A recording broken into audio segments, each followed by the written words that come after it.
Hey guys, it's great here to share with you today. In our church the last couple of months, we've been exploring the story of Ruth and her ups and downs and her struggles, especially in uncertain times. And actually as a church, we've also spent a heck of a lot of time recently just talking about struggles in life, talking about how to support each other, how we can grow. And the other day in Bible study, we were talking about why do bad things happen to good people. And one person chirped up with a great thought, and they talked about the struggles they'd been through, and they'd been through a heck of a lot of struggles. And what they shared with us was that all the struggles they'd gone through had helped define them and make them the person they are today.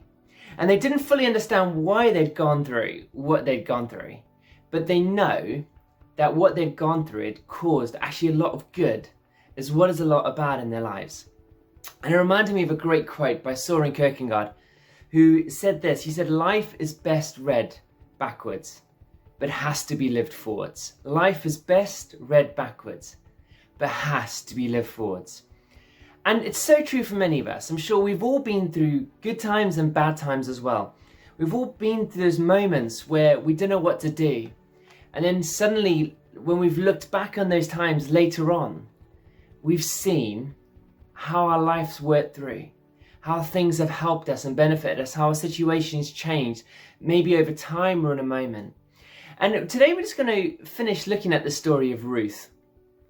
For those of you who haven't listened to us so far and maybe joining us, the story of Ruth starts off with Naomi and her husband Elimelech, and they go from Israel, because there's a famine, to Moab, a neighbouring country. And when they get there, their boys grow up, the boys get married to Moabite women. And what happens is Naomi's husband dies and both her sons die. So she's stuck in a foreign country with her two daughters-in-laws, Ruth and Orpah.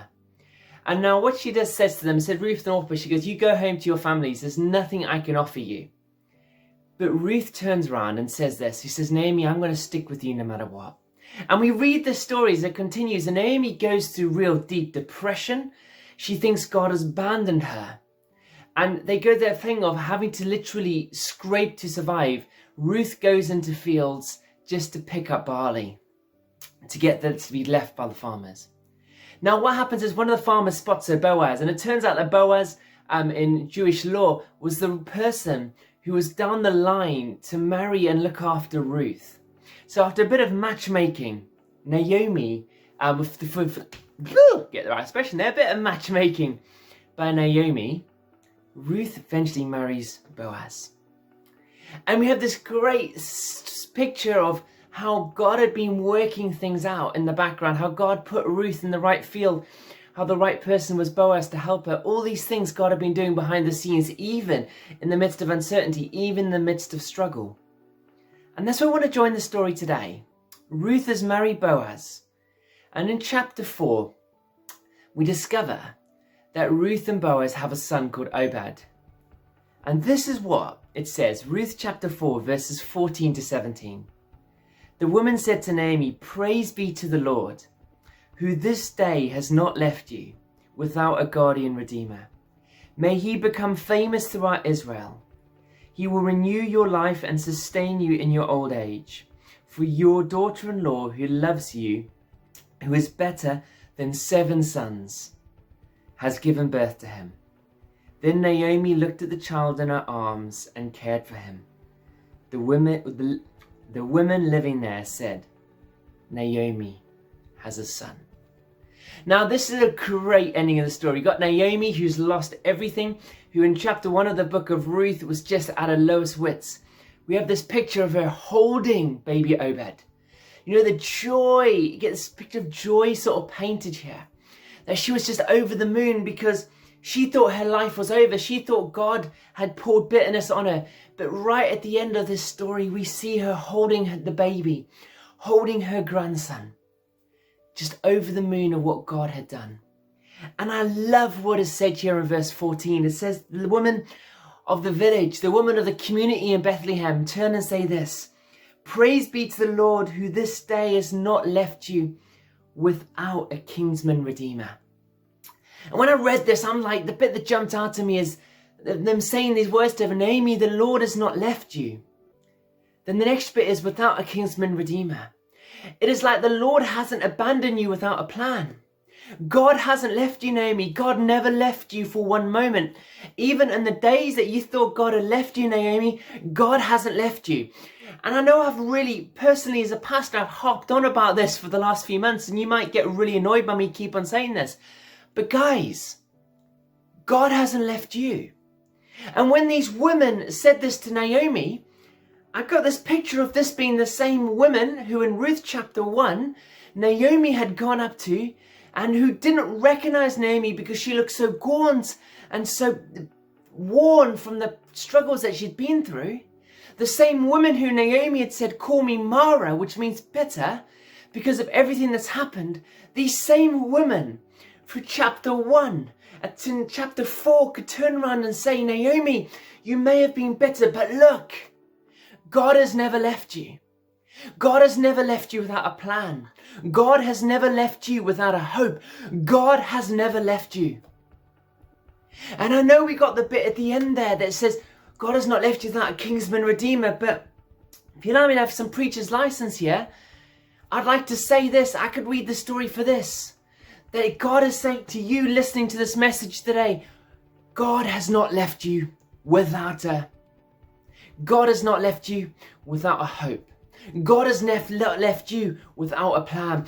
God has not left you without a future job. God has not left you without people around you to support and love you, to take you forward. God has not left you without Christians who love and to believe in you. God has not left you. God has not left you. You know, I firmly believe in our darkest tragedies and our darkest moments, when our world feels like it is completely imploded, when our world feels really tough, like we don't know how to go on, God hasn't left us. God has not left us. He's not left us without a hope and without a plan. Guys, I really want this to go to you from your heads to your hearts, because I think it's so true today. God has not left you without a plan. God has not left you without a hope. If you're feeling dark and down in the dumps at the moment, you're feeling like, how do I keep going? I want to tell you this: God has not left you without a plan. Guys, just repeat with me at home. No one's looking around, so you'll be okay. Just repeat these words: God has not left me without a plan. God has not left me without a plan. Guys, I firmly believe that God is not finished with you. I firmly believe that you've got a future in Him. Sometimes that future we have to wait. I think I've got a verse you can check out, some backdated on one of the videos, where I talk about Jeremiah, where God says, I won't leave you without a plan and without a hope. But sometimes we have to wait. And sometimes in this waiting that God does His perfecting.